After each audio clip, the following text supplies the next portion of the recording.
Welcome to the December 2025 Native Plant Winter Sow Workshop. This is a two-part series. Part one was in October, how to collect the native plant seeds, clean them, and package them. This is part two, what to do with those native plant seeds. I know it's not intuitive what how to plant grow from seed, and I'm going to teach you everything I know about the method, the winter sow method, including all the mistakes that I made.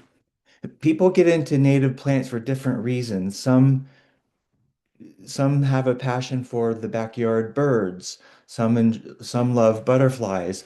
I'm a lifelong environmentalist, so I got into this new hobby 5 years ago because it's my way to help stabilize our ecosystem.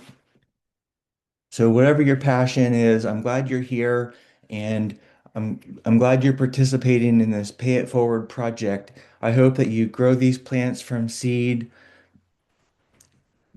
collect the seeds, and then share them with your friends and teach other people about this really great native plant project that we're doing. If you're new to native plants, the first couple slides show examples of what these plants look like and some projects that you can do in your neighborhood or in your own garden.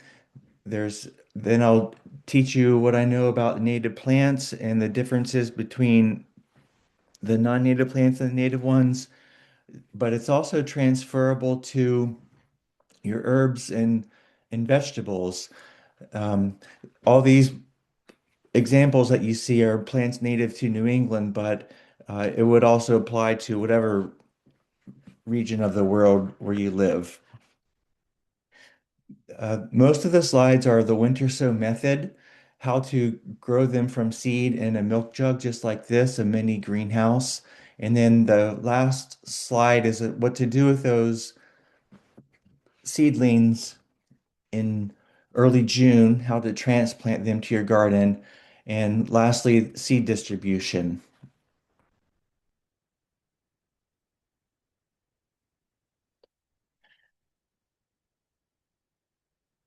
This was the first public garden that I installed. It's in Northborough on Lyman Street, Watson Park. I grew the plants from seed using winter sow method. Then I called the town and asked, is there a place where I could put some of these? This garden was a neglected pollination garden, and they said that I could. They gave me permission to repurpose it.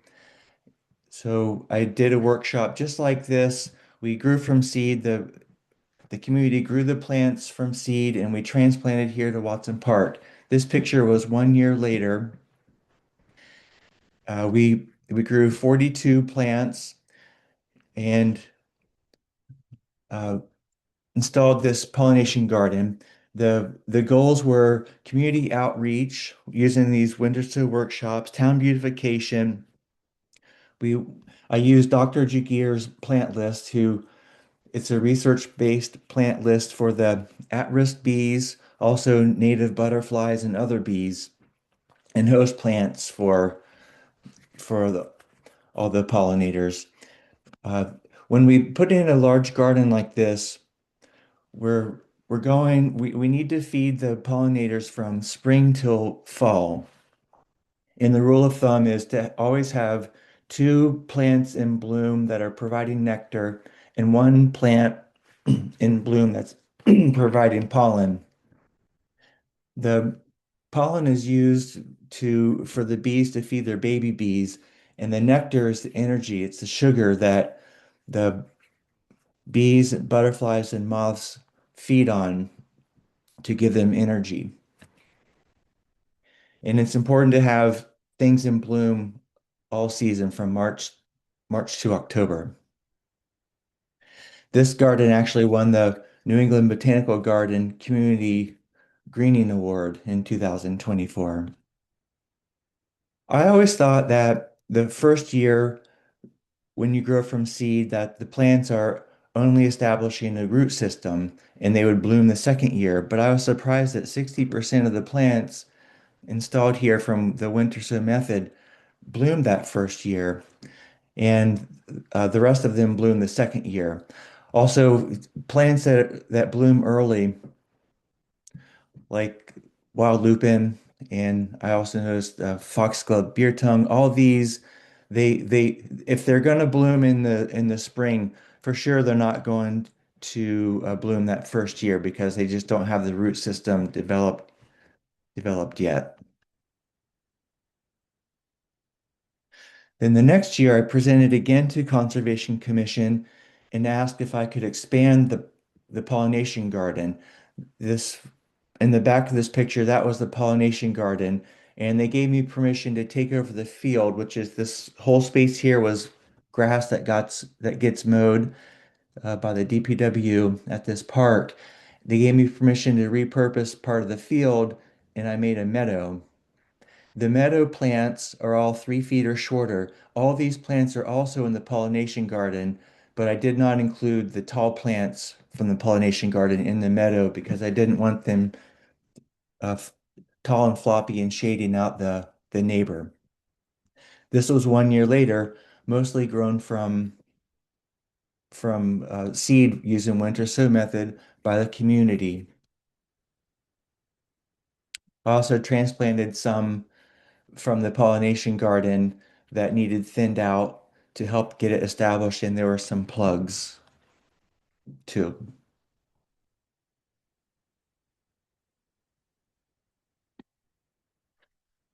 Here are some other examples. If you wouldn't know the difference between what's a native plant and non-native plant unless you looked it up, but these are all native plants to New England. Other examples of what we can do with town beautification or in your own yard. These two are my garden at my house. This is a bouquet that I made from whatever was in bloom. I'm not skilled at making bouquets. I just cut whatever was in bloom and put it in a vase.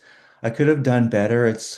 I could have shaped the bouquet a little bit better instead of having them running out the side or maybe too tall, but whatever you do, it's just beautiful all the way around. There's a different view all the way around this vase, and I love it. This is Watson Park in late summer, the pollination garden. This is Prospect Park in Shrewsbury. These workshops in Shrewsbury were doing the same thing. This is town beautification at the Garden of Remembrance. They let me cut some trees down to get some more light in there, and I've adopted this space for town beautification. This is what we call a hell strip garden. It's Bartlett Street and Route 20 near the high school, near my house. It was all mugwort last year, and the homeowner let us take the mugwort out and plant short native plants uh, right here on this corner for town beautification. These are salt tolerant plants because in the wintertime, the salt trucks will contaminate the soil. So it's high salt in this soil. That's what we call a hell strip garden because it's hard to grow plants.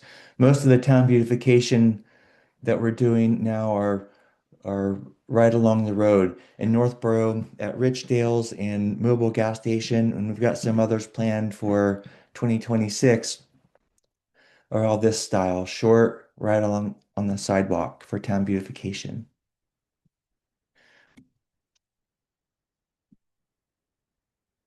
When we plant native plants, we're going for straight species plants, not the cultivars.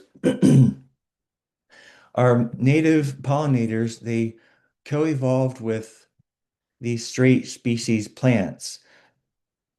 A cultivar has been modified for a certain color, a double bloom, a certain height, some attribute that makes it uh, behave better in the garden, but that's not what we're going for here. It's not for town beautification. Really, these are all for the pollinators, and they co-evolved with the straight species plants.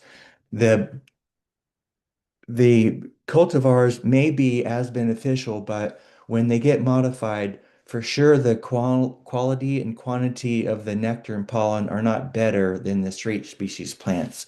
So it's safest just to stick with your straight species.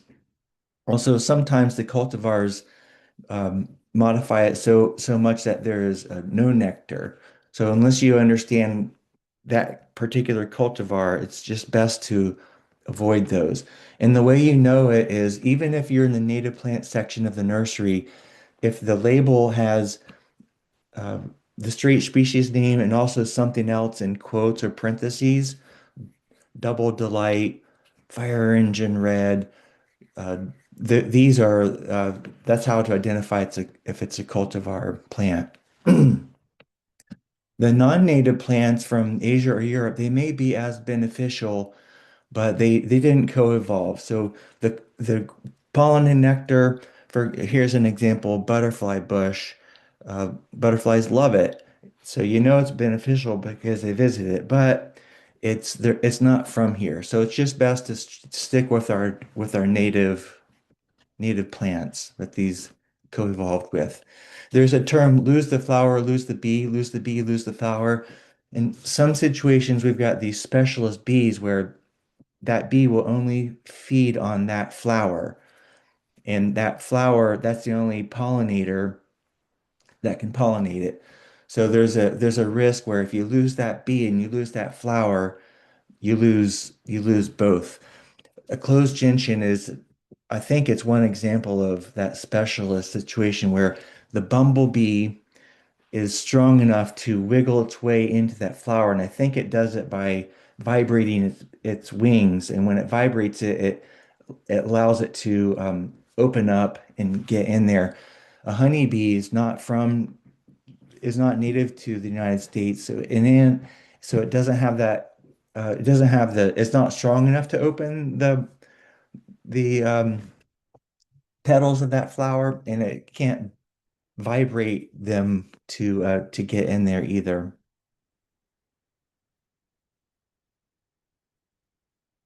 Native Plant Trust they're headquartered in Framingham at Garden in the Woods, and they have a website called Go Botany. It's a really great website for New England, and their mission is to teach everyone about plants that are native to or naturalized in New England. It's not an all-inclusive database for all plants, and it's not only inclusive. It doesn't exclude other plants. So if if there's a plant that's not from here but's naturalized here and you can find it in the wild, they want you to identify that using their website and understand that it's not native. That way you can react accordingly. Either you can remediate, you can choose to not share seeds of that one. Um, so that's, and they've got a dichotomous key in there so you can if you're trying to identify, it's a tool to help you identify what that exact species is. This is blue lobelia, which is a at-risk plant in Massachusetts. On the right side, this is what the native plant looks like. This one came from Minnesota. This is in my garden, same plant, but it looks different. You can see on the Go Botany website, it has two maps. One shows the counties in New England where that plant is native to. The bottom plant is the native range of that plant, which is really wide for this particular plant. And the Minnesota is um, here, but it's a Minnesota ecotype, this one. It self-seeds a lot. It's aggressive that way, as opposed to ours, which I've actually never seen in the wild, but I'm guessing it's not aggressive because it's rare. So likely it doesn't self-seed like this one. And can visually see the difference in the Minnesota ecotype. Look at the top, how dense these flower heads are. Almost looks like a cattail when it's in bloom. Where our native one looks more like the red lobelia, where the flowers are sparse all the way up. And the risk is having this plant in our gardens is it could escape our garden, and we don't know how it will behave when it does escape our gardens. What if the pollinator has a choice for both and they prefer this one, which I call non-native, even though it's native plant to our area, the way it behaves, I treat it like it's a non-native plant. What if the pollinators prefer this one and only visit that one, don't visit our native one? This one will not go to seed, and this will take over. Also, what if it visits both plants on the same day? Which plant will the seeds, which characteristics will the seeds take when it grows? Will they will this one, the one from Minnesota, be dominant and we lose this or the genetics of our native one? None of this is well studied or understood, so it's best to choose seeds from our ecoregion instead of buying plants from outside of New England.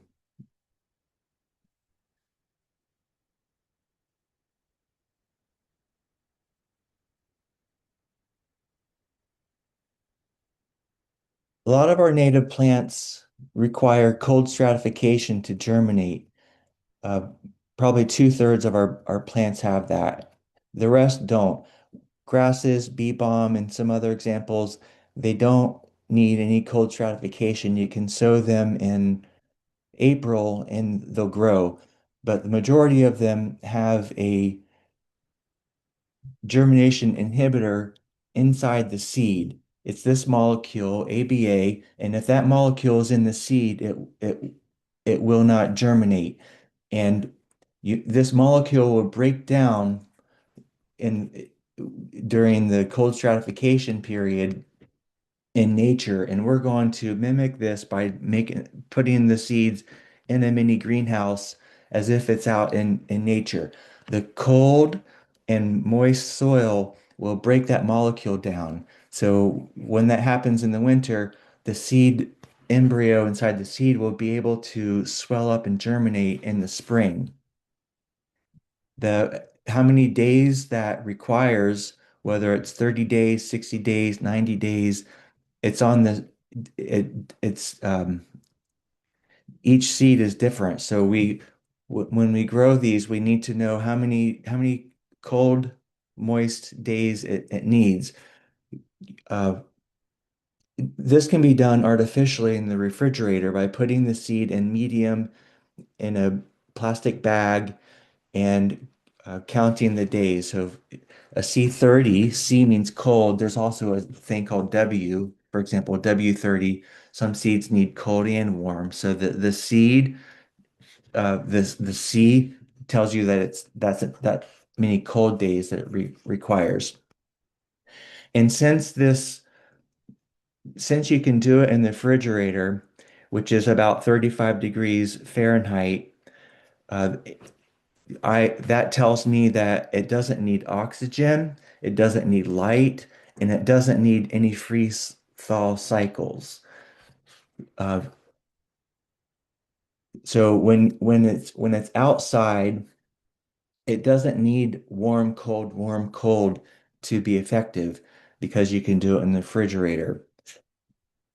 Um, but I also believe that when we get these really cold days, 0 degrees Fahrenheit, there's every the moisture around it is frozen, it's ice. We actually need mass transfer. We need water to transfer through the wall of the seed to get to that embryo to break down that germination inhibitor. That's why just slightly above freezing is the best temperature for that. So when we're 0 degrees for a whole week, that doesn't count because there's no mass transfer of that liquid water molecule getting inside that seed because it's all ice. There's no mass transfer. So those 10-degree days don't count for the cold stratification. Likewise, when we're 50 degrees, uh, it's not cold enough to break down that molecule. So those days don't count either. But when you're outside and it gets 50 during the day and it dips down to 30 at night, that those days do count. because you're in that 30-degree temperature range. And we're doing this naturally outside in the milk jug with this winter sow method. What qualifies for winter sow method is it's all about the container. The attributes that are important are you need the container to have a hole in the top to let the snow and rain in, and also lets the oxygen in. You need head space for the oxygen and also space for the plant to grow. We're making mini greenhouses. That way, when the sun hits it, it gets warmer earlier than what would happen on the direct sow in your garden and what happens in nature. And that's what we're going for. We want these things to germinate earlier than in nature because that will allow the root system to get established faster. And when we transplant, the roots will again get established quicker, which allows them to come back in the next year because these are perennials. If you don't have a good root system by winter time, there's high likelihood that the plants aren't going to come back. We need a hinge so we can access the inside to put the soil and sow the seeds and also to transplant out. So uh, we've got a hinge that gets taped closed with this duct tape. We need a lot of soil in there. So this is 4 inches of soil. Uh, So we want to maximize how much soil is in there so you can get a good root system. And then lastly, we need drain holes in the bottom. So when excess water gets in there, it can drain out the bottom. I like to use the milk jug. It's not, you don't have to use the milk jug. I like to use the milk jug because it's pliable. Because in June when we transplant, you can tip it over and flip out, and the whole uh, thing will come out in one chunk, and you do it by you can wiggle the milk jug, and it makes it easy to come out because it's not rigid. These are the supplies that we need for the winter sow method. Organic potting soil. It doesn't have to be organic, but that's what I recommend. The next slide is another kind of potting soil, and I'll talk about. I like the coast of Maine because it has not as much peat moss, which is a non-renewable resource. This is the 1 cubic foot bag, but the 2 cubic foot bag looks just like it, just double. And the 2 cubic foot bag will is enough for 28 milk jugs. Garden marker, this bottom one is UV resistant. You don't want to use a Sharpie when you're doing this because the UV rays from the sun will make that Sharpie ink disappear, but the UV resistant one uh, will not. I recommend light duty duct tape from the dollar store. Heavy duty, it has a lot of adhesive, and when you pull that off in June, it leaves a lot of residue, and it's hard to pull off because it's so sticky. Where the light duty is easy to come off, and we're not going for a real good seal. We're just trying to make a baffle with this light duty duct tape to slow the wind down. So a baffle will slow the wind down enough that it doesn't dry it out. And for this light duty from the dollar store, it's enough for 14 milk jugs. I use this DIY water bottle, and I drill several 5/16 inch holes in the cap, and I use that when I do my sewing. And you need a propagation container, which you saw before. And this year, I'm also recommending that we use liquid fertilizer, not necessarily this brand. This is fish and seaweed fertilizer, and we're going for a balanced uh, NPK. Um, on the bottom. So these are all two plus or minus one. So that's balanced. And I've got another slide on this, why it's important and why I'm recommending it for this year. This is Pro Mix. I used this for 1 or 2 years and I really liked it, but then I learned that it's 70% sphagnum peat moss, which is a non-renewable resource. So it takes thousands of years for this to uh, be created in bogs, and now it's being mined and put in here. So I don't recommend to use the Pro Mix, but I also want to explain more about this potting soil that we're using. It's actually soilless, meaning it doesn't have dirt, soil, or compost in there. It's soilless. So peat moss is not soil. This particular one, but they all probably do, includes coir, which is a byproduct of coconuts. The coir is used to improve the structure of the soil and water distribution. Probably lets the water wick and fill the space. It has a perlite, which is the white porous rock. I think it's synthetic. They take rock, probably heat it um, until it expands or and then and it's very lightweight, white, small, small material, and it enhances water drainage and aeration, so it lets the oxygen get down there. But that's not really what we're going for here. There's also one called HP, high porosity Pro-Mix, and that has a whole lot of perlite. But perlite is not natural in our gardens, in our soil. So I don't like to put anything in there that's not natural. So I'm not a big fan of the perlite personally.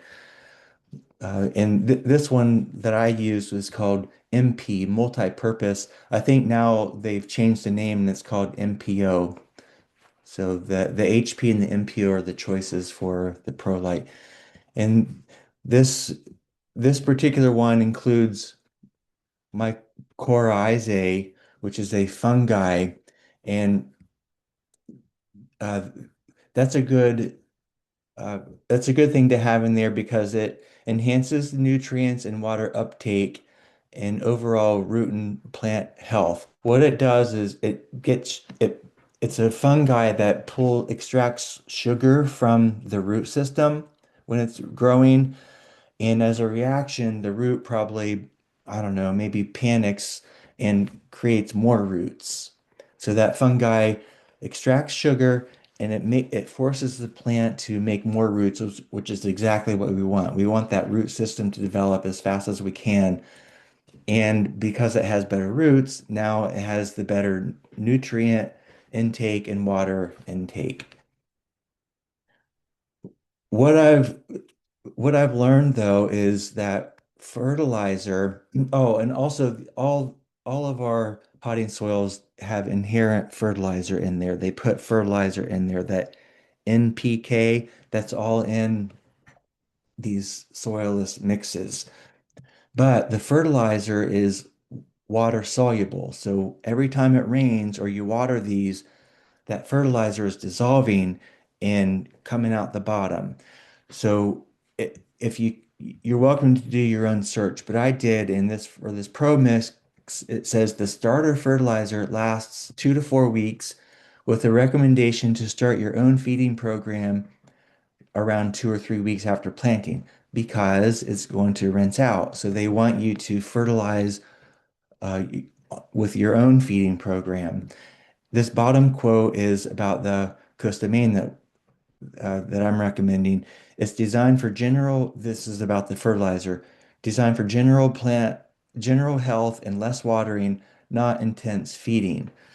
So because these are soilless, your soil in your garden has inherent N, P, and K. It has the nutrients that the plants need, and that's plant food. So when that gets rinsed out of this soilless mix, which is not compost, it there's nothing for the plants to feed on and they can struggle. That's why I'm endorsing that this year. I'm recommending that we use the fertilizer, the plant food, while it's in the jug. And the seeds have inherent nutrient to get started, so we don't need to, well, that last slide said 2 to 4 weeks after you do this to start fertilizing. That's not what we're doing. Most people are using this soil for when they're potting up or growing from plugs. We're doing it the winter sow method starting in December and January. So even so, come April when our seeds germinate, you can expect that that fertilizer is mostly rinsed out. There'll be some residual, which is why I know there's residual in there because my plants do grow, but I'm thinking that if we give them plant food, that they'll be more robust, grow taller, faster, and be more successful uh, when we transplant. And so the seeds have inherent nutrients to get started, but come April, May, that's when we need to feed the plants. I know fertilizer is the dirty F word that environmentalists don't like, but fertilizer, NPK, is also plant food that the plants need to grow because without, they need three things. They need sun, water, and food. And if you don't feed them, then they're not going to do as well. And during the grow phase, when they're growing, getting that root system established, use a balanced NPK. So these three numbers here, for example, 4, 10, 5, that's not balanced because that middle number, phosphorus, P, is higher than the other two. This one, here's an example, grow, and then a different bottle for bloom. Grow means when it's growing. This is balanced. 433 is balanced. And then this one, bloom, is when the plant's established and now it's going to flower when it's blooming. This is not balanced. 244, the first number, nitrogen, is half of the other two. And when it's in bloom, what I saw on the internet is that the second number, phosphorus, is higher than the first number, nitrogen. What I'm recommending is when it's in the milk jug, we're feeding them. After that, it's optional. If you think you need it. Personally, I wouldn't do it after it's transplanted because I know that soil has that NP and K in there already. But you're welcome to continue, and if you do, you want nitrogen lower. Nitrogen, I think, is also the element that gets into the water systems, the lakes and ponds and rivers, and that the nitrogen is what we don't want because then things grow that shouldn't be growing in our water system. So fertilizing when it's in your yard, it's your choice, but I'm not doing it. But anyway, and don't stress out too much on the numbers.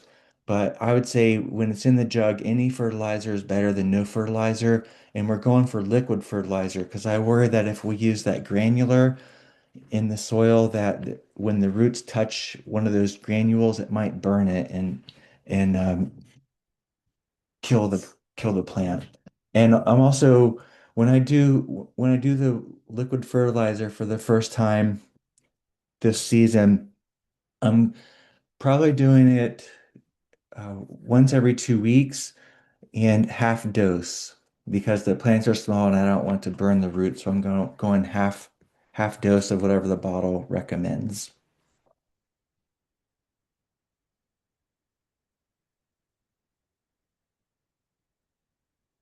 Here's some more on the propagation containers, how to make them.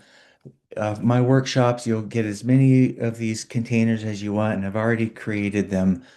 But I'm using the milk jugs because it's thin and pliable. It lasts 2 years. I don't recommend using it a third year because the UV rays will break it down and it will break apart. The plastic breaks apart 'cause it's very brittle on the after that second year. I use a 1/4 inch drill bit and a sharp drill bit because a dull old drill bit, it doesn't go through as well. So you want a sharp drill bit. Smaller than 1/4 inch, I worry the holes will get plugged up and it will not allow the water to drain out. Bigger than 1/4 inch, I think you'll lose soil. But 1/4 inch uh, retains just the right amount and the soil doesn't come out the bottom. When I make the hinge, I leave I cut all the way around. I leave the one side open. I've seen people use the corner, cut all the way around and leave the corner, but I don't do that because I worry when you open the jug a couple of times, there's not much plastic left on the corner, and I worry it will break, especially at that second year. So I leave as much plastic as I can, but I make sure to come all the way around the corner with it. And when I make these, I cut just below the handle because we want to maximize how much soil is there. Don't cut part way down here. You want to put as much soil in there as you can. So just below the soil, that's where you want to cut that hinge. And I drill 8 holes.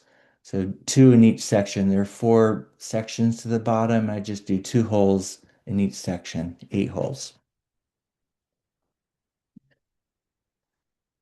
The next several slides are on the winter sow method, and there's a lot of information here because I want you I'm going to teach you everything I learned here, including all the mistakes that I made.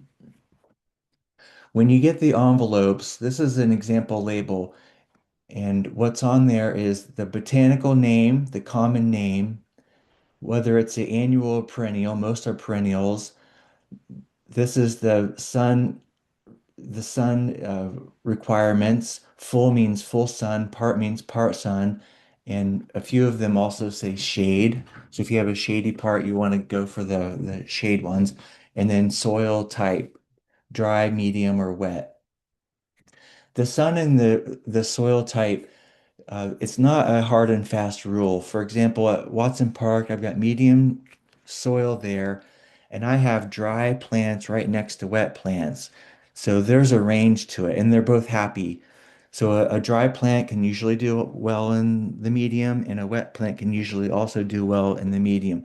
I've only seen of the 60 or so plants I've worked with, I've only had two of them not fizzle out because of the soil type, and that was rose milkweed likes wet soil, and winged monkey flower likes wet soil. When I have those in medium, they don't last very long. So, but there are a few examples of a plant that really needs a specific growing condition. But what I recommend is just install the plants and watch them and learn from them, or even put them in two different conditions and watch how they behave differently. I also really enjoy going to garden tours because when I see my same plants in other places, I can see how they're growing, so I can learn and figure out a better way if I see other plants happier in other situations.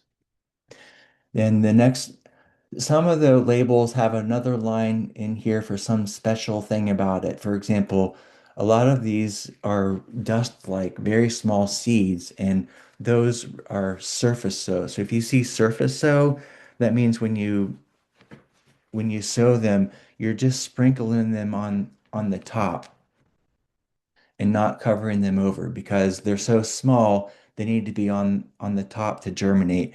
They say because they need light to germinate. I don't know if that's true or not, but because because the seeds are not going to stay on the top. When it gets watered, they're going to rinse down because the soil will allow some of the seeds to fall down, and I'm pretty sure those also germinate, even though they're not on the very top where the sun will hit it. And these are plant attributes, the height, color, when they bloom. And the bottom line is cold stratification requirement. C, we talked about earlier, it means cold. 30, the number in parentheses, means 30 days in that cold, moist environment. And over here, on the right, that's uh, 50 times 2 means in this envelope are 100 seeds, and you split that to 2 milk jugs. And that's that town beautification part of this project where you'll put these seeds, 50 in each milk jug, grow both, and that string attached means that you're growing 2 milk jugs. You keep one, and we ask that you donate the other one to a town beautification project wherever you live. If you're taking my workshop and you live in another town, please either donate that second milk jug to a friend to get them interested, or a community project for town beautification. If you're in another town, I don't expect you to bring your milk jugs back to me. I just want that second jug to be donated to somewhere. And then the 60% means how many seeds will germinate. So for this one butterfly weed, we expect 60% of those to germinate. So we and the math here is for all these envelopes that you get, you should get between 20 and 40 seedlings in the milk jug. And we do that by understanding what that viability is of that seed. And we adjust that number depending on the species. If you if you have a milk jug with fewer than 20 seedlings, it's kind of a waste of time. And if you have more than 40, it's too much. Too many plants are there, too many roots, and there's too much root competition for the plants to get established and grow well. This bottom right is an example of that. For that species, it's you'll get too many plants will germinate, too much root competition. But you wouldn't know that unless you knew the viability. That would be fine if that species was 10% viable, if 10% of those germinated.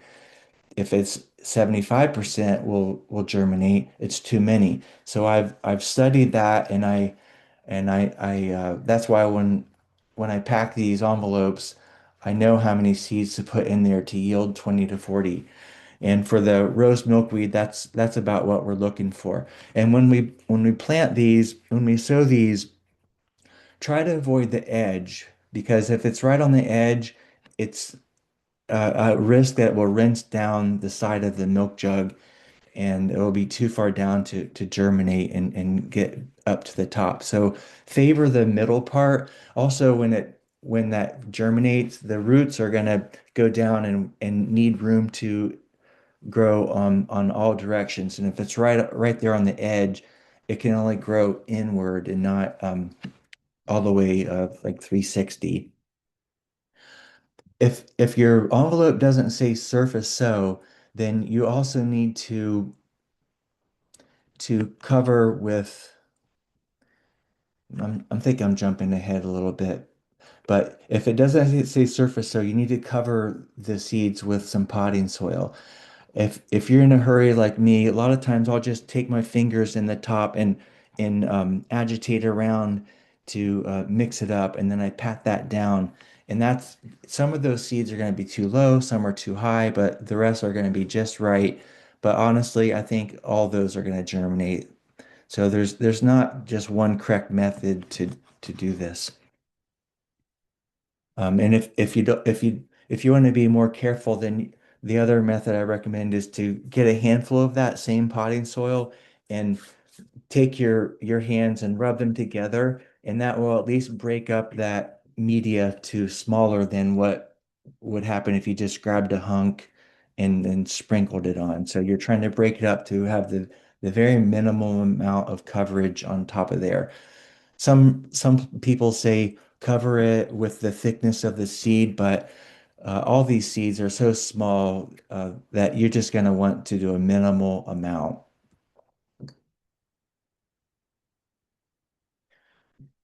We want to fill the container with as much soil as you can. So for the milk jugs, it's 4 inches, and that allows good root system, good 4 inches of root system, actually less because it compresses.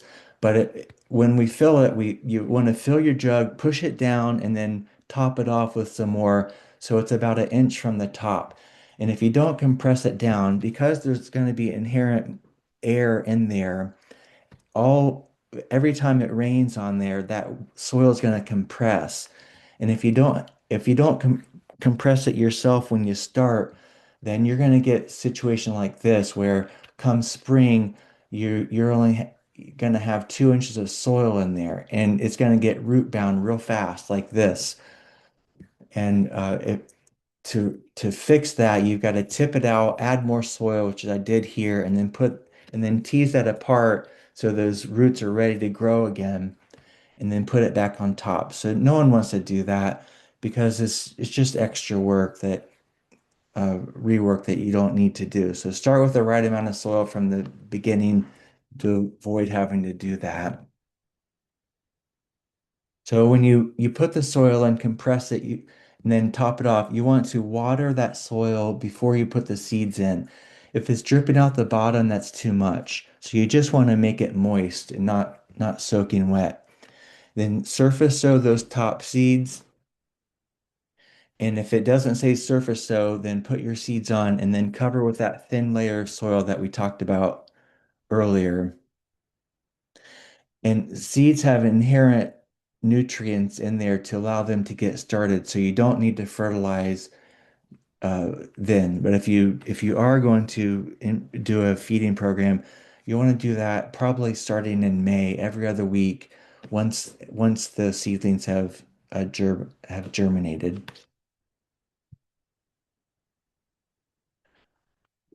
I keep my processes simple, but one extra step that I do recommend is to label the inside of the jug with that UV resistant garden marker.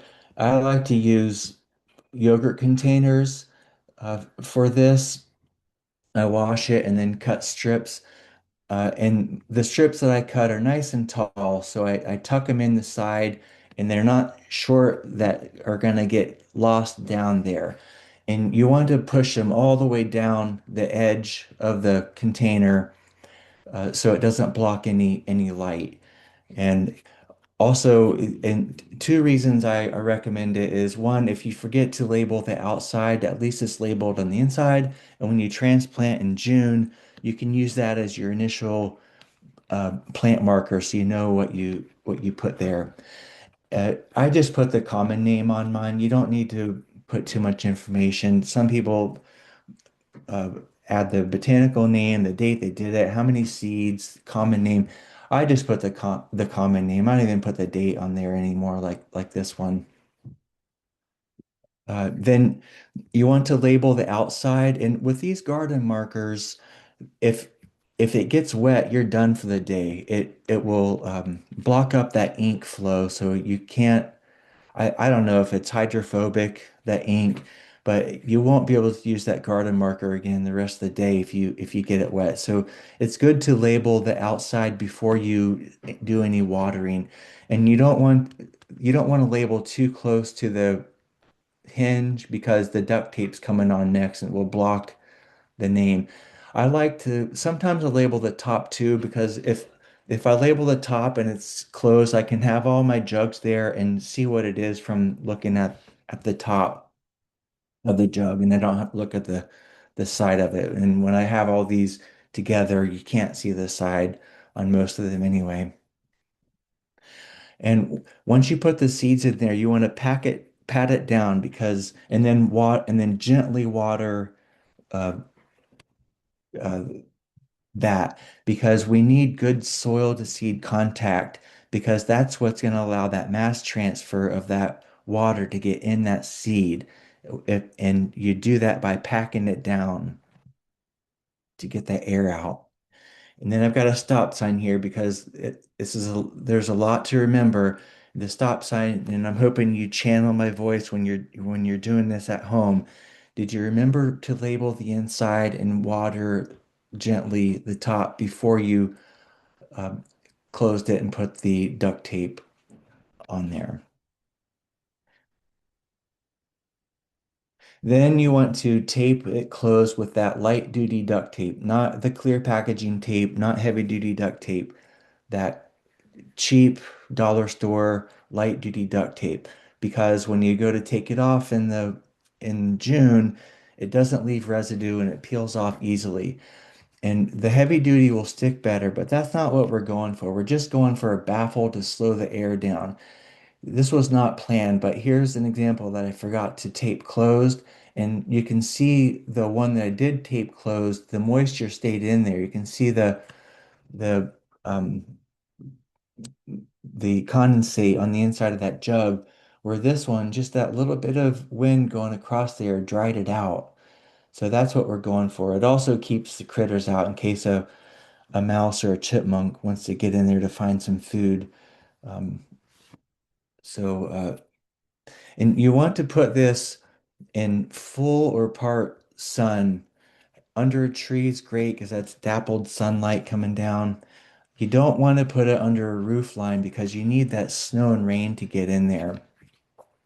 Full shade is okay for winter only. If you have the north part of a garage or your house, it's okay to do that for the winter because nothing's growing. If you leave it there in the full shade in the spring, then uh, the sun's not hitting it.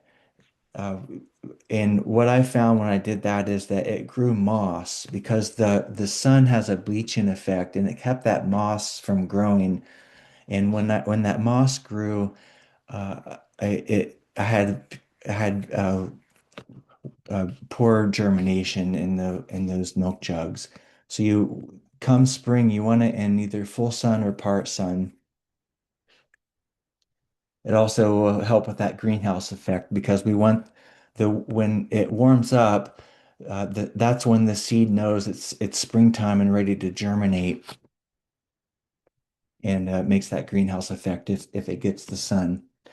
I keep my jugs taped usually until it's time to transplant. So these are all still taped up in early June when I'm transplanting in the garden. When you remove that tape, you're signing yourself up for more maintenance because now you have this situation where it's going to dry out. And some people are prop it open, and now you really are signing up to water. And if you cut the lid off, now you're watering every day because it's going to dry out. And these seedlings are most vulnerable when they're small before the roots are all established. And now you got to water often.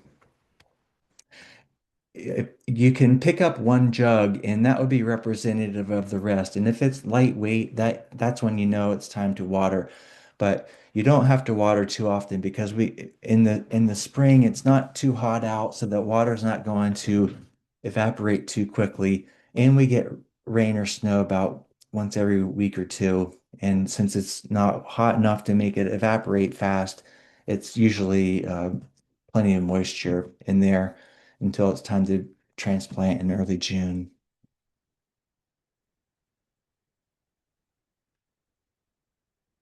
Uh, I always used to say you almost never have to water these, except for this year. I'm suggesting that we do a feeding program to give those plants plant food with that NPK. We talked about that balanced NPK, and I'm doing it. I will do it with half dose of liquid fertilizer starting in maybe April or definitely by May because early June is when we're transplanting. I don't worry too much about the temperatures when we're growing from the milk jugs, but we did have one year when we had a few days at minus 20 Fahrenheit, really cold, and I had really poor germination that year. So poor I couldn't even use the data for the viability that I collect. So whenever it gets to minus 10 Fahrenheit, my plants are coming in the garage to get them out of that because I worry that it's going to be too cold to for the seeds and it will damage them. I even think that those minus 20-degree days that we have, even the ones that self-sowed in nature on the ground, I think even those years will have poor germination of those ones in nature. But it's okay because that next year, when we don't have that minus 20 and those self-sowed seeds are going to establish and bounce back. And since most of these are perennials, I think that every 5 years when we get those, it doesn't, the plants are going to survive because the next couple years they're going to self-seed and keep it going. I don't stress about the 90-degree F days. Um, I did a test a few years ago. We had a couple days in 90 after everything had germinated. It was in May, and I took a risky test. I watered every day because it's hot and the water's going to evaporate from that soil in there. So I did water every day, but I didn't cover them with a tarp or move them inside. And there was only one plant that had signs of stress, and that was coastal Joe Pyeweed. Some leaves wilted, but I didn't lose the plant. It didn't look good, but they didn't die either. So at that time, uh, the root in early May, the roots aren't deep yet, so I didn't lose any plants from root rot. But last year, I did lose a lot of plants from root rot. This whole list on the right, either I lost the whole jug or part of the jug from root rot. And I know the difference between what it looks like when a plant dies from dehydration versus when a plant dies from root rot. I learned that from my indoor house plants when they get root rot, what they look like. When they get root rot, there's no bouncing back. Unlike dehydration, sometimes you can water them just in time and they'll bounce back. But root rot, not only will you lose that plant, it will a lot of times share that whatever's going on down there with all the other plants and you lose the rest of them in that area. And I think the reason I had root rot last year was that in late May, when the roots are already all the way established in that jug, I had them on my hot black top driveway, which is my favorite place to put them because it's real estate in my house that I don't use. There's part of my driveway that is I can use for this, but because the roots were already all the way established, it was hot, wet, and I think that's why these ones got root rot. So I recommend to not leave your jugs on the blacktop driveway or probably concrete driveway. Better place is on on the edge of the flower bed, right along the driveway or sidewalk where you don't have plants growing, right on the edge. You can line them up there on the mulch, just somewhere, but not on a hard surface where they'll overheat.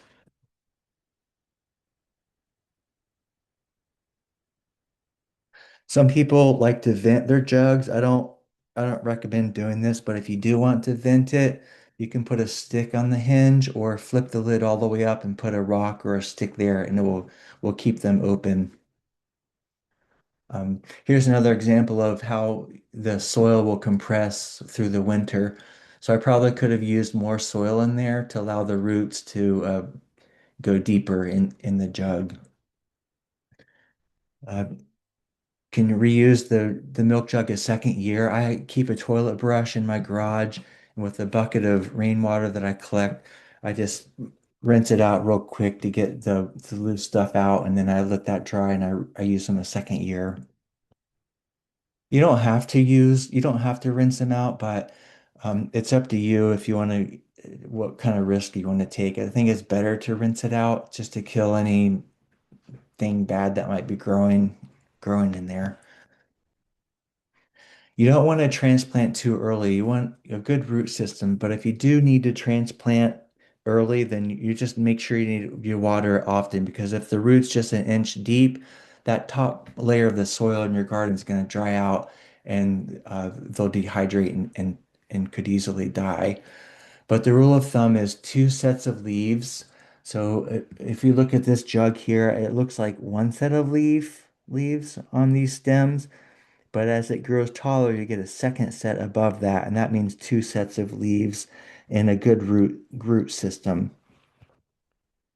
But that first year, when we grow from seed, you do need to water them all summer long, at least once a week. And if your garden dries out faster because it's full sun, you want to water even more often than that, if not daily. Uh, to transplant, most of them are ready to transplant in early June. the longer you leave them in the jug, the more risk you are to that root rot that I showed you. Also, they'll get root bound in there, which is not a good healthy thing to do for the plants. This one is showy goldenrod, and that's an example of if you have too many plants growing in there. If you have that and you're not ready to transplant because they're too short still, you can repot, which nobody wants to do because it takes more time. Um, I've done it several times, and I've also rescued plants from friends when they made the mistake. But if you want to transplant, you just tease them apart and then thin it out to two or three other jugs to give them some elbow room. But if you follow these instructions and split these envelopes to two jugs, you won't have that. You'll get 20 to 40 and there'll be no need to repot. And you'll notice which the taller plants are the ones ready. If they're still short, they'll need a couple more weeks before it's time to transplant. So do the ones that are ready, the taller ones first, and you can defer the other ones. When we transplant, we use this that's called the hunk of seed method. Tip the whole jug out, and then you're going to tear it into 8 or 10 inches, 8 or 10 hunks of seed. You'll plant those 8 to 12 inches apart. Uh, but you might have three or four plants in that hunk, and that's okay. 'Cause that's what they're going to do in nature anyway. You don't want to plant them too close because the plant, when it grows taller, it gets bushy at the top and it will fill in. That's why you don't need to plant them very close together. I would say even 12 inches or more for these plants. And we plant in massing. So we want that same species in your pollination garden in the same area. That way, when it's in bloom, that pollinator can just jump from one to the other. Because if you're not doing massing and you're spreading them out, the pollinator will go from this plant that's in bloom, have to go way over there to the other plant, that same plant, because it's in bloom at the same time. And there's wasting a lot of energy driving or flying around your garden.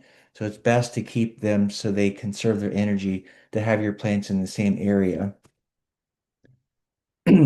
And I'm in a hurry when I'm doing this, so I'm making my hunks real quick. I'm just getting it done as fast as I can because the mosquitoes are out. It's getting dark. I need to get home, and I'm just doing it fast, and it works. You don't have to be gentle when you do this. And yes, you're gonna lose you're gonna lose some plants with this method because you're gonna tear some of the roots apart, but you'll have 20 to 40 in there. So it's okay to lose some plants. Here's the last slide. It's the references. This is the Go Botany website that I mentioned before. Uh, the next one is Dr. Jagir's plant list. So if you're brand new at this and you're overwhelmed, this is a really good research-based plant list to start with for your backyard ecosystem. It's for the butterflies, our native bees, and especially our at-risk uh, native bees here in Massachusetts, and also host plants. These are some local seed companies so you can buy our seeds from our ecoregion. This one is Prairie Moon, they're in Minnesota. It's a really great website, and I use it for all my plant attributes, but it's too far away. It's last resort place to buy seeds because it's not our ecoregion. These are what macro photography of the seeds, what the seeds should look like. So that part one of the workshop, collecting those seeds, that's how you can identify is that the seed, chaff, or a dead bug. This is a link to that part one workshop I recorded a couple months ago. When these, if you registered for the workshop, before I distribute the slides, I'll update this with this link that I'm recording right now. But this was last year's recording. These are the seeds distributing this year. It's a new graph that I made for the beginner. It's a visual triangle graph that I think will be helpful. pick your three attributes that are most important to you and find that graph, and that will plot on the triangle of what the attribute is, where it falls on that graph. So closer to the corner is 100% of that attribute. So if browse resistance is important to you because you have rabbits, close to that corner are the plants that are resistant to browse. So choose those ones. Or if height's important, you need something tall or something short. Find the triangle graph that has height. Close to that corner is 100% height, tall ones. The line opposite of that, those are going to be the shortest plants. So that's how to use that. And this is the tutorial how to use the graphs. All these tutorials you can watch at 1.25 speed, 1.5x speed to go faster. There's a setting on the bottom when you watch these YouTube videos. That's how to make the containers. And these are collaboration where I put all the seed labels so you can print your own, all the slides, my plant lists. These are all on this shareable Google Drive. So thank you for participating in the project. It's a pay it forward project, and I really hope that you uh, share and pay it forward, collect the seeds, share those seeds, and teach your friends and neighbors how to do this really great project with the native plants. So thank you and hope to see you at the next workshop.